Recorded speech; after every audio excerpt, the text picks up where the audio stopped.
ব্রাহ্মণবাড়িয়ার বাঞ্ছারামপুরের সোনারামপুর বাজার পাড়ার আবু হানিফ মিয়া নামের এক বৃদ্ধ রাস্তা পার হতে গিয়ে অটোর সাথে ধাক্কা লেগে নিহত হয়েছেন। আজ সকালে বাঞ্ছারামপুর উপজেলার সোনারামপুর বাজারে এই ঘটনা ঘটে।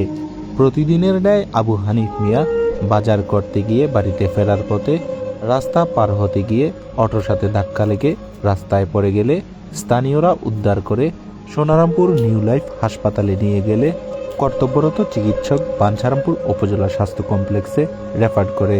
পরে বাঞ্ছারামপুর উপজেলা স্বাস্থ্য কমপ্লেক্সের কর্তব্যরত চিকিৎসক তাকে মৃত ঘোষণা করেন। এই ঘটনায় নিহত আবু হানিফ মিয়ার পরিবারে শোকের মাতম চলছে। রাস্তা থেকে ঘরটা বাইরে যাইতে লইছেন, রাস্তার মধ্যে গিয়া ওটু ধাক্কা লেগে মারা গেছে।